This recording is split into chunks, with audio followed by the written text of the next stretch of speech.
get us here so we can welcome people, Dorito, Ronnie, Evan, all these beautiful people.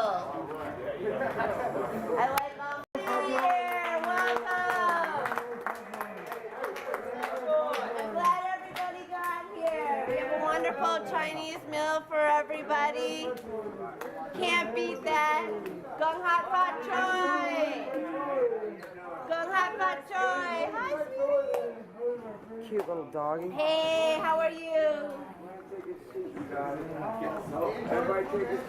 Hey. How are you guys? Good. Gung Hak Fat Choi. And hey, Fat Choi. And hey, Fat Choi. And hey, Fat Choi.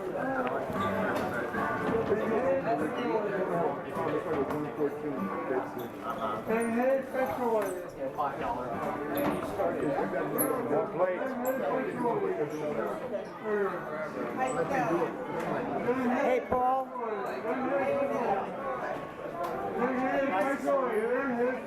Hello, honey.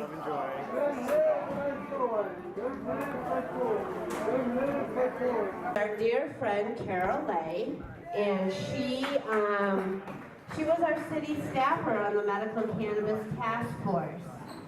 So she really, she understands about patients, and she thought it would be a really good idea, and her daughter got no plaque at school. Nobody in San Francisco has given her any problems, but people are boycotting the sale of Girl Scout cookies in conservative states. So as I pass around your Girl Scout cookies, we'll give a nice boo to all the states and the cruel people that are boycotting the Girl Scouts simply because one smart cookie set up in front of a medical cannabis dispensary, right? Girl Scout ever, probably, I think. I don't think there's another one that ever made Time or People magazine, right? So let's give a big round of thank yous.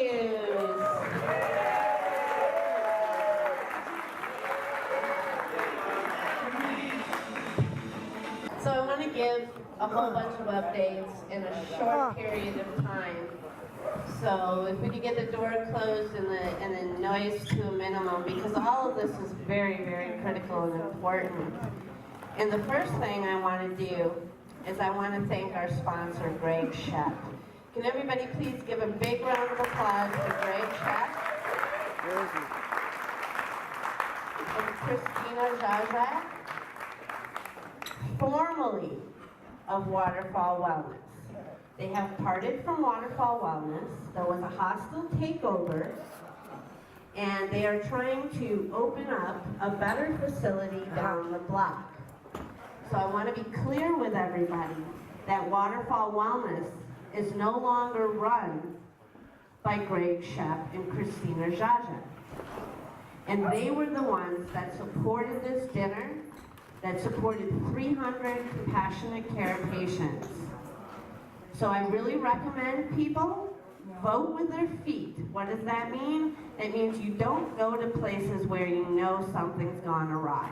A lot of patients have a hard time with it. A lot of patients kind of are like, well, what does it matter as long as I get something, And that kind of destroys your ability to have a foot in the door when you're talking about policy and moving things in a compassionate direction. So, we know there's people that are always going to sell out. They're not going to care who does what to who as long as they can get what they need. But for those of us that care and are compassionate truly, we want to know who out there is truly caring for us and really supporting the patient movement.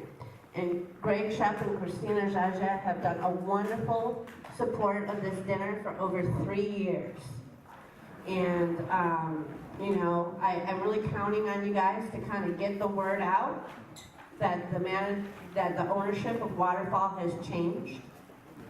And make sure that people know that it was a hostile takeover, which is not cool for any cannabis dispensary. And it's not good for the whole community of cannabis dispensaries. So, let's really bless and hope that Greg Shep and Christina gain their permit, and the new facility will be just down the block. There's going to be some ruckus, you know, in the next couple of weeks. You'll probably read some news articles or hear something or the blah, blah, blah, blah, blah. But you will be the messengers of compassionate care, and you'll let people know, look, things have changed. And you know what I'm saying to the city? When the operator of a dispensary changes, the patients have a right to know. When even a bar changes ownership, they have to post it. You see it all the time when you go, you know, walk up and down Mission Street, you see change of ownership, post it, right? Right. So all we're asking is to be really treated like any other business and have change of ownership posted if there's a change of operative collective, right? So, I mean, there's some real simple fundamental things that we're asking for at the local level.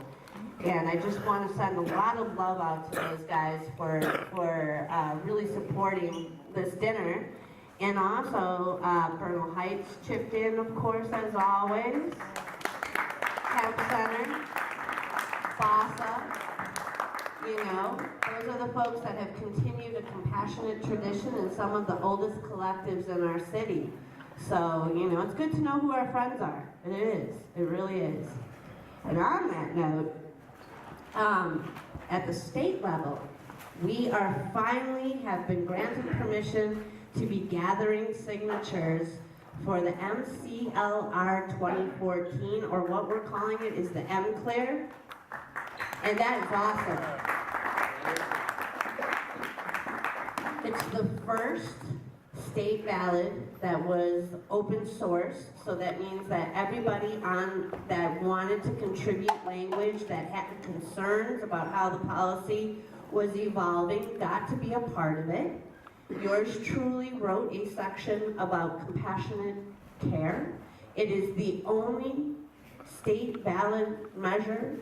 It is the only really cannabis law in any of the states other than the city of Washington, D.C. that mentions equity and safe access. So the words low income, disabled, veterans, children with catastrophic illnesses, getting their medicine either free or at a reasonable rate is in there. All right.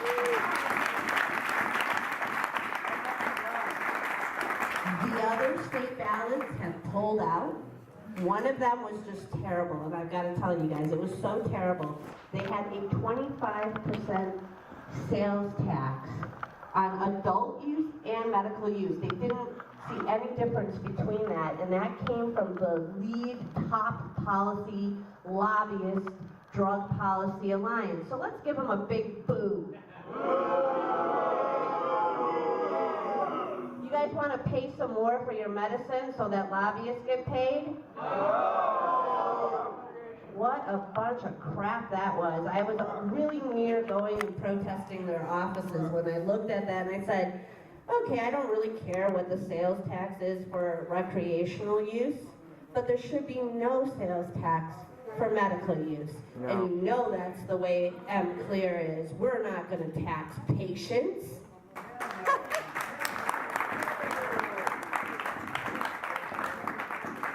We're not going to allow your state identification card, which offers you protections, to cost any more than $35.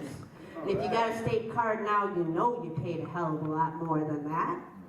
This makes a fair and transparent process for everybody that would like to become a provider, so it doesn't push out the people that, like, you have states like Massachusetts, I think, or is it Connecticut, where you have to have $2 million in the bank to be even considered by the state to be able to apply for a permit to open a collective. That's outrageous. So this is a very fair law. We're starting to gather signatures. It's a grassroots effort. At 1260 Mission, the AxisOfLove Clubhouse, we will be there starting this Saturday, but we won't be there Sunday, but this Saturday, and then Monday through Friday, we will be out in front at 420 gathering signatures. If you'd like to help, you can. I want to let everyone know it's a volunteer effort, so we're not going to be able to pay anybody. But if you want to get out there and you want to help make a good law, come on by. I have some petitions today, along with voter registrations, just in case anybody needs to re-register to vote. And then we have 3 bills that were just introduced in the California State Legislature. And one is kind of okay. And it switches all of our regulatory stuff to the Department of Health. And then we have Tom Amiano once again entering the same bad law that he entered last year to have us regulated by the Alcohol Beverage Control and basically make monopolies and really jeopardize patients' abilities to cultivate for each other. So I'm really disappointed that Tom continues to push forward a really bad law. It's really sad. I don't know why he continues to do this. He's not talking to the patients of his district. He's only talking to, I guess, lobbyists, because nobody else wants the Alcohol Beverage Control to be a part of California's regulations for cannabis, medical cannabis. That makes no sense. Maybe it does make sense, you know, for cafes, adult use cafes or something like that, but medicine is medicine. And you know, the thing about the ABC is there's a lot of old narco warriors still in that department, right? So these guys go on raids and etc. with the ATF, and it's just kind of not people we want in our mix. And then the third piece of legislation that got entered is from the League of Cities. And currently we have a state law that says that we need to be 600 feet away from schools and other sensitive uses. This law would change it to 1,000 feet and assign a fine for anybody that's not 1,000 feet, which is very dangerous, especially for our city, because our city is so small and tall. And a lot of our collectives that are currently on the map are grandfathered. So that means that they existed kind of before the laws went into effect. And then the cities and the neighborhoods said, oh, it's okay. You know, they've been here forever. We're not going to protest this. And they got their permits. Now, if this terrible law was to go through, these people would be fined for a really arbitrary reason and possibly, you know, face continuous fines until, you know, kind of push them off the map.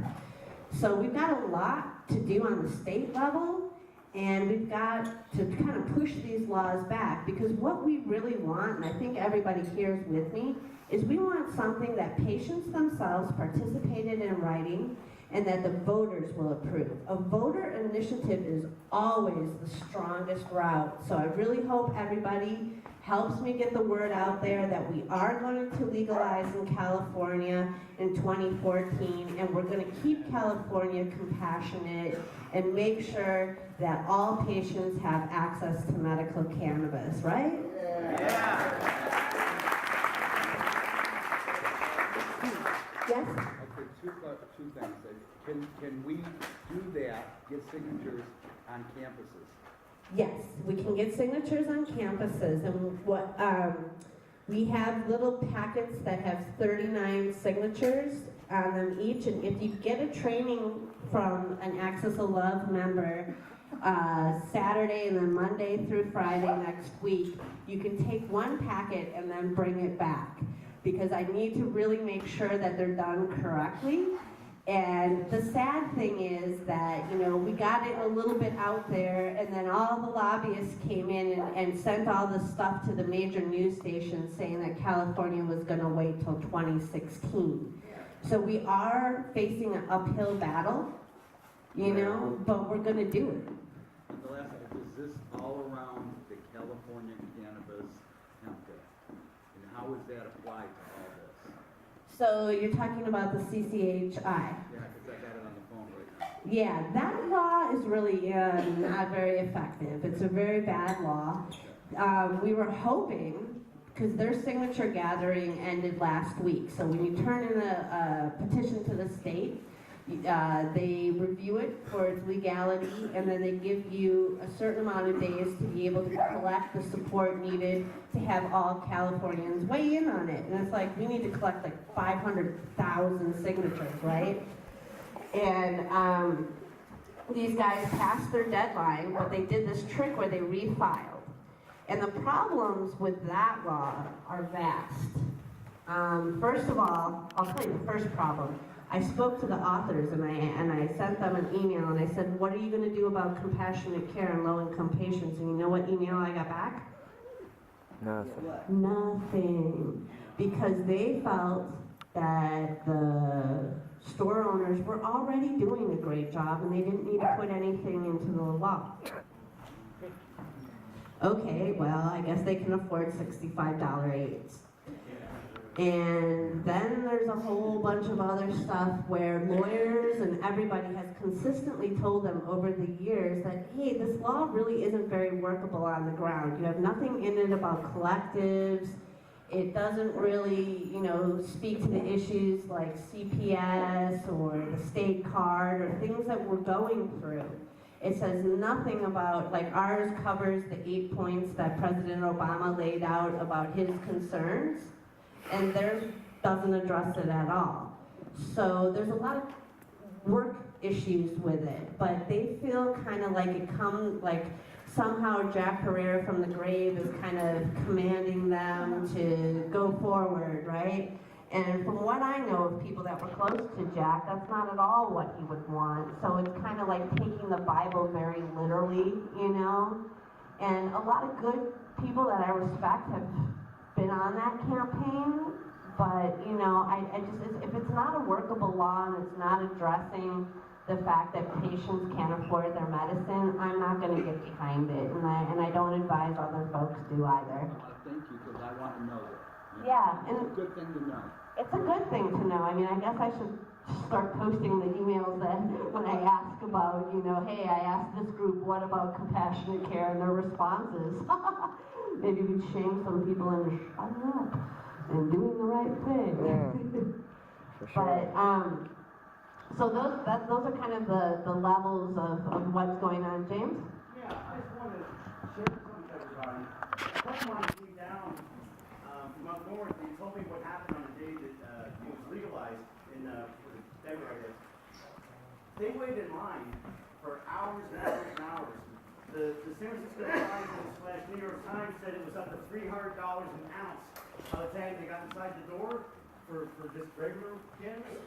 My friend told me that was a lie. It was $500 per ounce under their model of legalization scheme. So the lie about legalization is going to hurt the growers and drive this down and do this. They're going to do none of that except for enrich the elite, unless you've done what you have done and everyone else has done to support MCLR, and that's put the compassion in.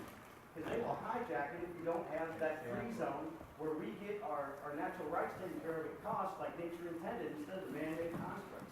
That's why the legalization is dangerous and why I'm so hard on any prohibitions. That takes all the powers away from them and gives it back to us. Right. And you're looking to do it. They can't be trusted. They cannot be trusted. Soda pour.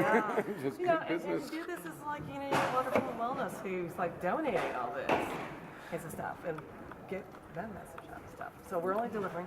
Yeah, no, I'll be like, look what I'll put underneath it is, hey, our cookies were delivered, donated by Greg Shep, and everybody's gonna, this is the best. This is always the best dessert we ever have. That makes her sales, her goals. We walk right in, walk right out. We walk right in, walk right out. Just walk right in, walk right out. She said, walk right in, walk right out. I got to walk right in. And now I got another girl who loves to look buck. Yeah, got another girl who loves to look buck. Oh, but when we get together, all we gotta do is walk right in, walk right out. Just walk right in, walk right out. Say, walk right in, walk right out. Walk right in, walk right out. She said, walk right in, walk right out. I like to walk right in, walk right out. Yeah, walk right in, walk right out.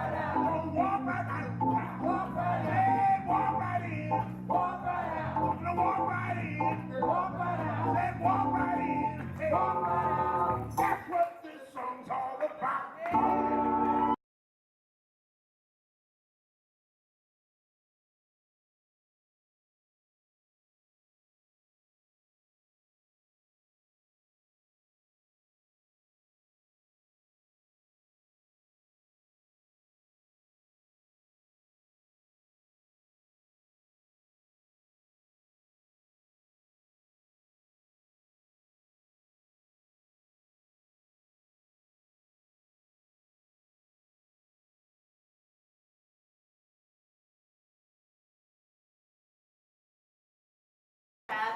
They have the largest compassion program, in the city. And when a lot of our friends lost their spaces during the federal crackdown, they took on even more people. So I just feel a lot of heartfelt gratitude for this duo that's really been instrumental in continuing the compassionate care direction that San Francisco started our medical cannabis program with. And I did want to say that the two hearings are a little bit different. NorCal/Waterfall Wellness is just going before the health department, and they don't have to go through the same scrutiny as a new dispensary. And just speaking for myself, I have some severe concerns about them being permitted. And I know it's really different on Ocean Street because now not only has Waterfall switched hands, but also 1944 has switched hands. So a lot of patients are really, a little bit confused about what's going on with their patient services and with their providers. And I really want to thank Greg and Christina for all the transparency that they've provided to the patient community, the neighborhood community, and City Hall. And I just think we should give them a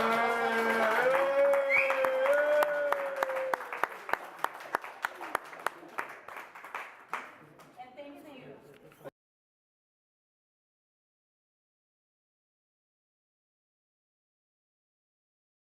Well, hey, thank you for tuning in to SF Liberal Buzz, where we're taking back the word liberal. Where we're tired of the three branches of government, which are the financial, the prison, and the pharmaceutical branches of government. We think that they're not really having our best interests at heart, so let's be real liberals and take the word back. And so we have a lot to get to today, and I'm Denise Dorey, your host. And I'm Eli Hernandez. Yeah. And we've got a lot. We went to City Hall today to talk about expanding the green zone, and that was voted in by the planning department, so that's a news flash. And I'm going to do some Twitter here. We've got not many tweets last week because the computer's been down. So the former supervisor read it on Senator Yee early on. That was by the lawyer. We're going to cover that story soon. And Yee had a role in a case against Ed Jew, who profited off a cannabis club while deceiving the public. He actually charged triple rent to his tenants, the cannabis dispensary. So NorCal, who did a hostile takeover, and then the FBI coordinated the crackdown on Occupy. So that's revealed, although we already knew that. You can go to that on Twitter feed. There's some interesting aspects to it I haven't heard yet. And the SFPD killed a scholarship student and security guard after recent arrival, and gentrifiers got suspicious and called the cops. I suppose we've got to not be afraid of brown people so much. Just, calm down. Okay, so let's get to the rest of my notes here. I've got, we are wondering if cannabis initiatives can help voter turnout for liberals, because liberals might take a beating in 2014 if we don't motivate people with maybe a cannabis initiative on the ballot. So, the MCLR, I don't know how many signatures we've collected a few signatures, and so have you. And I've collected approximately about a couple hundred. So that might make the ballot this year, despite having no money as yet, no donor. We got optimism. But the law is written pretty well by the community, so it will make it to 2016 and when people feel like doling out money during the presidential election, because more people do go to the polls and it's a better chance of passing. But if people wait till 2016, that it gives an opportunity for more liberals to get money in their pockets. And lobbyists. And lobbyists as well. Yeah. I mean, the time to act is now. It is. It is. And will Waterfowl Wellness get a permit with Jim Crow laws and clustering? Because Waterfowl Wellness, we know, was displaced by a dispensary called NorCal. I'm going to get into that, Ed Jew, his involvement with that situation. And because when we gave public comment today about hostile takeover, we made news and we exposed a loophole in the law about people being able to take over another business. So, and that loophole was exploited pretty well. And oh, by the way, newsflash, get a street sheet while I'm thinking of it. Always buy a street sheet, it's good writing.